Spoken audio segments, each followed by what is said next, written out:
I have lived in this apartment for 8 days. That is not right. Let me try again. I have been in this apartment for 8 days. That is closer. I work from home. Content moderation. The job nobody wants to talk about at dinner parties. Which is fine by me because I stopped going to dinner parties about a year ago. The hours are flexible. The pay is adequate.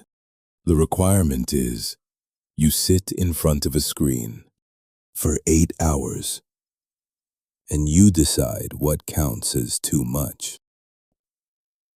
I've been doing it for 3 years. You get used to it. That's the thing they don't tell you in the onboarding. You get used to it, and that is not a good thing to get used to. What I'm saying is, my baseline for something is wrong is calibrated differently than most people's. I have seen things that would make a normal person's threat recognition system go offline for a week. I log them, I tag them, I move on. That is relevant to what I'm about to tell you. The first thing I noticed was the smell. Not bad, not rot, just occupied. The smell of a space that has had a person in it for a very long time, which is strange for an apartment I'd moved into 6 days before. I'd had 2 boxes of things, a mattress, a desk. There was no accumulated human smell yet because there was not yet enough of me in the space to make one. I told myself it was the previous tenant. Smell stays in walls. I know that. I moved on. The second thing was the mirror. I was brushing my teeth on the morning of day 4, Tuesday, early, before my shift started. And I glanced up and for a moment, maybe, half a second, the name that crossed my mind when I looked at my own face was not my name, not a name I recognized, just another name. Sitting behind my face, like a label on the wrong jar. I'm a content moderator with what my last therapist described as dissociative episodes consistent with occupational trauma. A half-second identity flicker in a bathroom mirror at 6 in the morning is not exactly headline news for someone like me.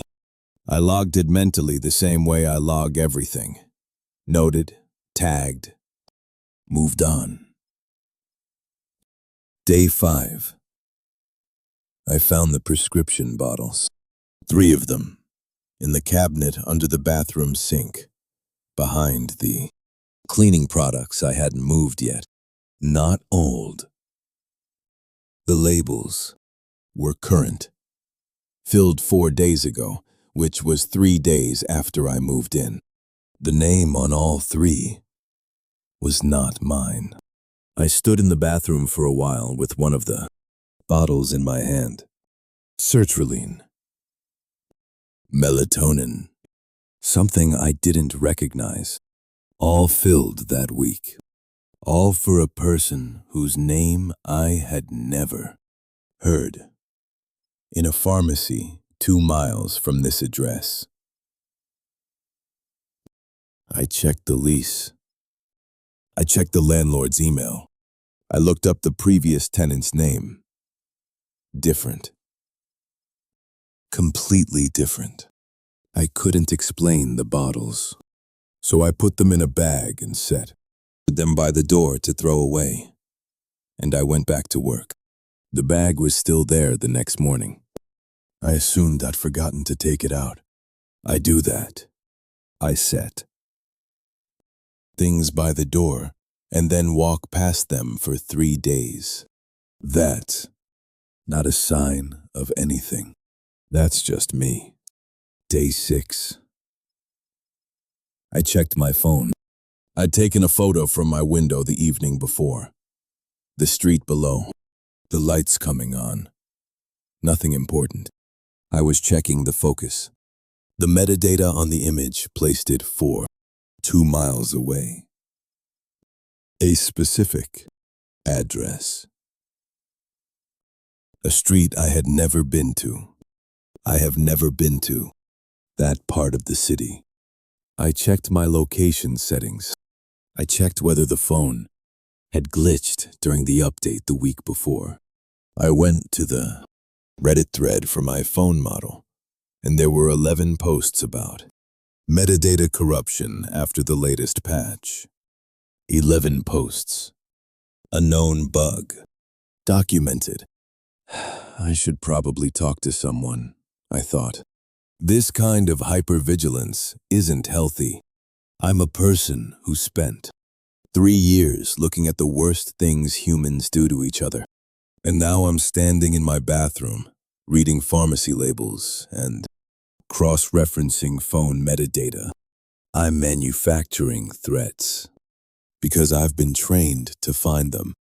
I put the prescription bag in the trash. I went to bed. Day 7 was the last day I remember clearly. I woke up and the apartment smelled different. Still occupied, but different occupied. Something had shifted in the quality of it. Less like a space recently lived in, more like a space currently lived in. More like me.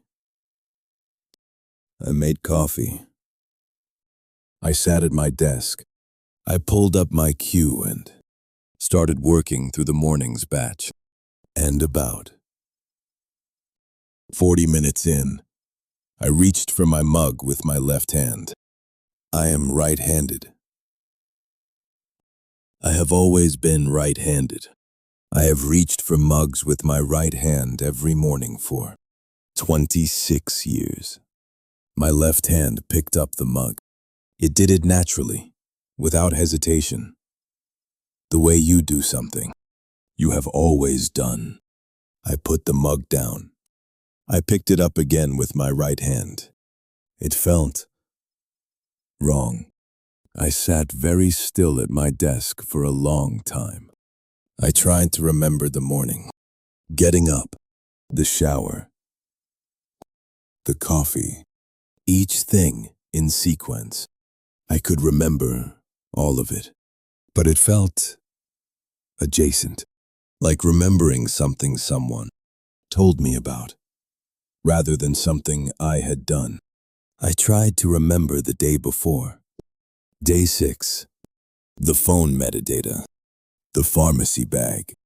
I could remember those things too, but I was remembering them the way you remember a book you read once.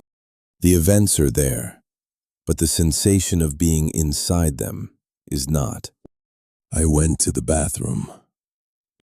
I stood in front of the mirror. I looked at my face for a long time. My face looked back. Everything in the correct position. Everything correct.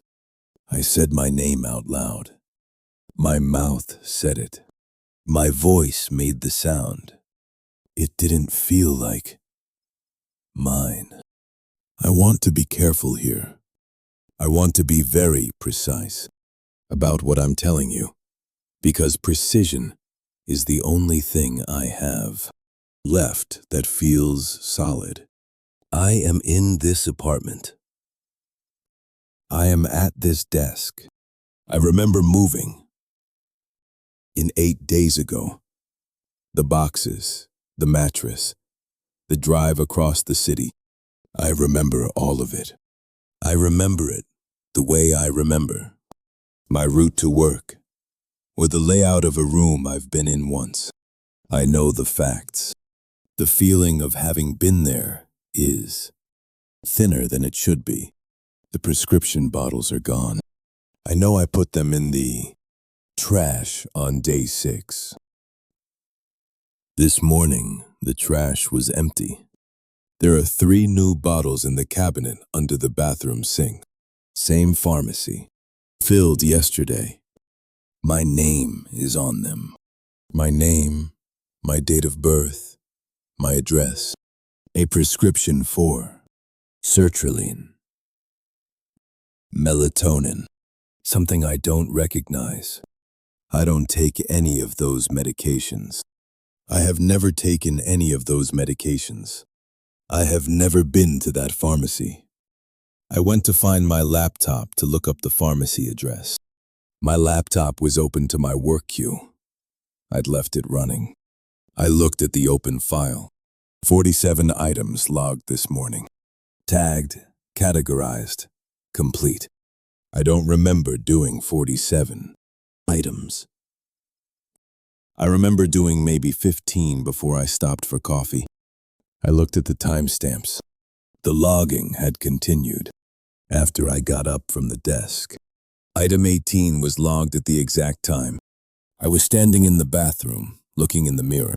My login, my tags, my categorization style, the specific shorthand I developed over 3 years that no one else uses. I tried to call someone. I opened my mouth. No sound came out. Not a whisper. Not a croak. Nothing. I stood in my kitchen with my phone in my hand and my mouth open, and I could not make my voice work. I typed a message. Instead, sent it. Delivery confirmed. My phone buzzed 30 seconds later. A reply. It said, "I'm fine. Talk later." I had not sent that message from this phone. I want to tell you what I think happened in this apartment over the past 8 days.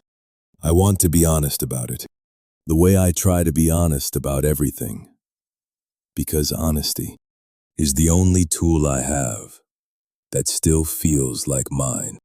I think someone was here before me. I think they were here for 7 days while I settled in, while I learned the layout, established my routines, figured out which drawer I put things in, which hand I reached with, what time I woke up. I think they were here, and I did not see them, and I did not hear them. And the only traces they left were a smell I explained away, and the name in a mirror. I explained away, and the set of prescription bottles I put in the trash. I think on day 7 they were finished. And I think what I am, what is sitting at this desk, typing these words, remembering the last 8 days from a slight and irrecoverable distance, is what comes after. I reached for my coffee just now. Left hand. It felt completely natural. I think I'm getting used to it. I have lived in this apartment for 8 days.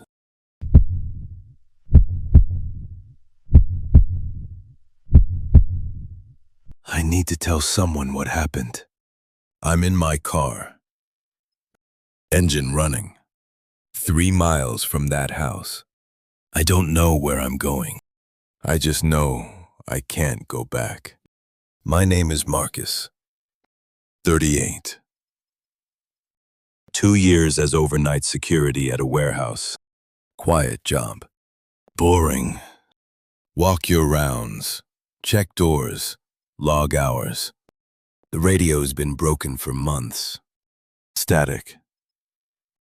Dropped signals. Sometimes you hear voices that don't make sense. Management keeps saying they'll fix it. They've been saying that since I started. This isn't about the warehouse.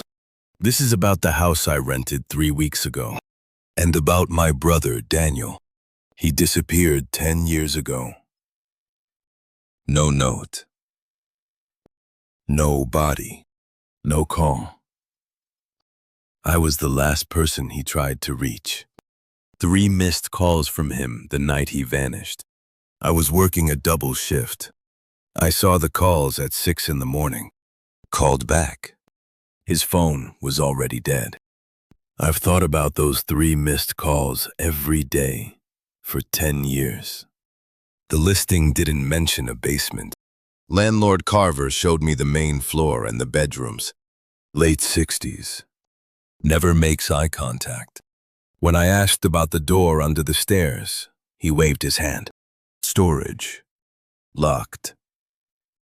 Not part of the lease. I didn't ask twice. I needed the place. I signed.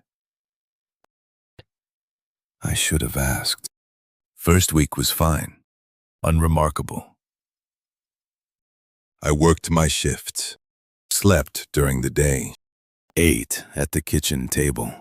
Normal. Second week, I noticed the warm spot on the bedroom floor, near the closet. About 2 feet by 1 foot. Warmer than the rest of the room. I put my palm on it. Body temperature.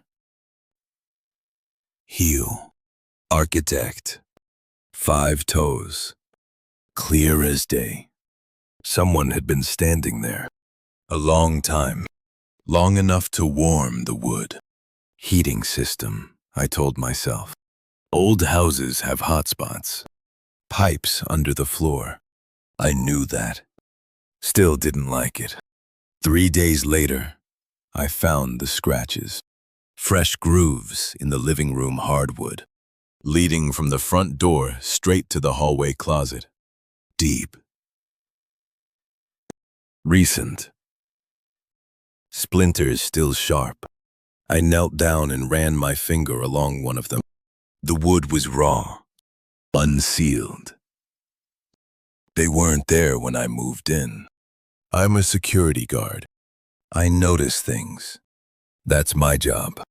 Called the landlord. No answer. Left a message. Never called back. Raccoon, I figured. He mentioned raccoons in the attic when I signed. Raccoon could make scratches. Raccoon could make a warm spot if it was nesting under the floor. That made sense.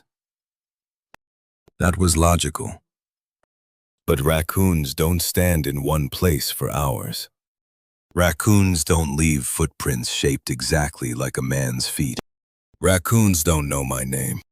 I didn't tell anyone about the warm spot or the scratches. What would I say? My floor is warm in one spot. There are scratches on my hardwood.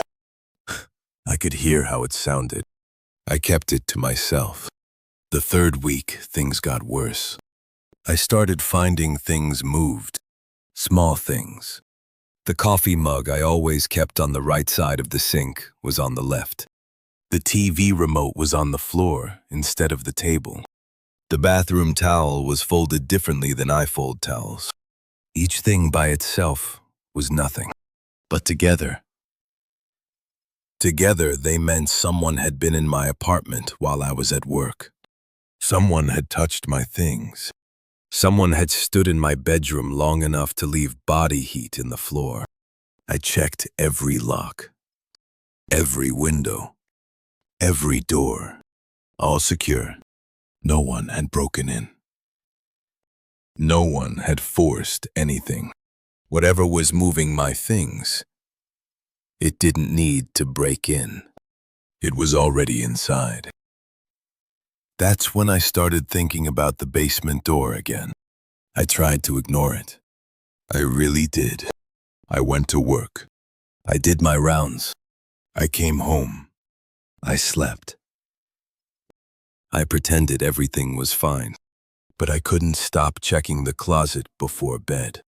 Couldn't stop looking under the bed. Couldn't stop listening. Every night, I lay awake for an hour before I could fall asleep.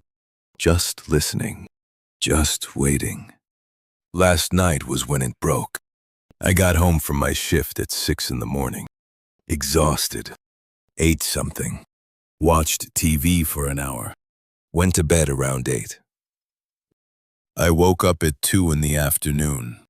The house was quiet. Too quiet. Have you ever noticed how your house has a baseline sound? The refrigerator. The HVAC. The water heater. Little things. When those sounds stop, When the house goes completely silent, you know something is wrong before you know why. I made coffee, sat at the kitchen table. Then I heard it from below. A long, slow scrape across hardwood, like furniture being dragged. Then another, then silence. From the basement. The one that wasn't part of the lease. The one that was supposed to be locked. I stood still. The scraping stopped, then started again. Slower. Back and forth. Pacing. And then a voice. Muffled. Coming through the floor. It said my name. Marcus. Not loud. Not a shout. A whisper. But clear. Distinct. It sounded like Daniel. My brother. The exact way he used to say my name. The same cadence. The same breath after the second syllable. No one else said my name like that. No one. I told myself it was exhaustion. Sleep deprivation. The brain plays tricks. I hadn't slept more than 4 hours a night in weeks. But I knew that voice. I knew it. 10 years, and I still knew it. I walked to the basement door. It was closed. Locked. The lock was on the inside. I pressed my ear against the wood. Silence. Then, 3 knocks. Slow. Deliberate. Someone on the other side knew I was listening. Someone had been waiting. Behind me, the front door handle started turning. One slow rotation, stopping before the latch released. Silence. Then it turned again. I stood there, trapped between the basement door with my dead brother's voice behind it, and the front door with something trying to get in. I didn't move. I didn't breathe. I just listened. The front door handle stopped. I heard footsteps on the porch, walking away, slow, unhurried. Like whoever had been out there knew they had all the time in the world. Like they would be back. I grabbed my phone. No signal. 0 bars. I ran to the window. The street was empty. No cars. No people. I tried calling 911. The call wouldn't go through. I tried texting my brother's old number, the one I still keep in my phone, the one that hasn't worked in 10 years. The message sent. Then I got a reply. 1 word. Marcus. I dropped the phone. It hit the floor and skidded under the couch. I left it there. I didn't move from the kitchen for the rest of the day. No lights. No sound. Just sat in the dark, watching the basement door and the front door at the same time. Every hour on the hour, I heard my phone buzz from under the couch. A new message from Daniel's old number. Each time I checked. Each time, the same word. Marcus. Just my name. Over and over. Like something was practicing. Like something was making sure it had the pronunciation right. At 9 o'clock, the messages changed. Marcus, it's me. Then. Marcus, please. Then. I'm in the basement, Marcus. I've been here the whole time. I almost opened the door. I almost did it. My hand was on the lock. But I stopped. Because the voice on the phone, it was Daniel's voice. Perfect. Flawless. But Daniel would have known. Daniel would have known I was working a double shift the night he disappeared. Daniel would have known I didn't ignore his calls. I just didn't see them until morning. Whatever was in that basement didn't know that. It thought I abandoned him. It thought I left him on purpose. That's how I knew it wasn't really Daniel. Daniel knew me. Whatever was down there, it only knew my name. Not my guilt, not my shame, just the surface. At 3 in the morning, I made a decision. I grabbed my keys. I unlocked the back door, and I ran. Didn't look back. Didn't stop. Got in my car and drove. I'm at a gas station now. Hands still shaking. Phone at 8%. I left everything behind. Clothes, food, my laptop, my wallet. I don't care. When I ran out the back door, I glanced back. Just once. The basement door was open. It had been locked from the inside. I checked it myself. I pressed against it. Solid. Secure. Locked from the inside. So who opened it? And why did they wait until I was leaving? My phone is at 6%. I just got another message from Daniel's old number. This time, it's not just my name. It says, "You left me once. Don't do it again." I've been waiting 10 years. I can wait a little longer. I called the landlord one last time, just to see if he would answer. Someone picked up. It wasn't Carver. It was the same voice. The one from the basement. The one that sounded like Daniel. It said, "You found the right house, Marcus. I've been here the whole time, waiting for you to come home." I hung up. I'm sitting in my car now. Phone at 4%. I don't know what was in that basement. I don't know if it was really Daniel or something that wore his voice like a mask. But I know one thing. When I ran, I left the basement door open. I left it open. And whatever came out of that door,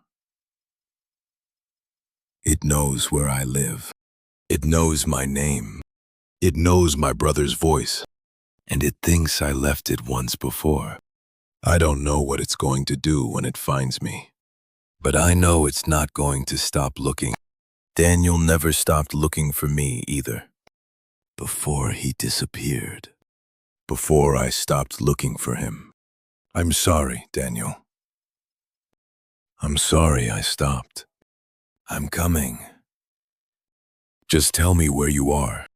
Not the basement. Anywhere but the basement.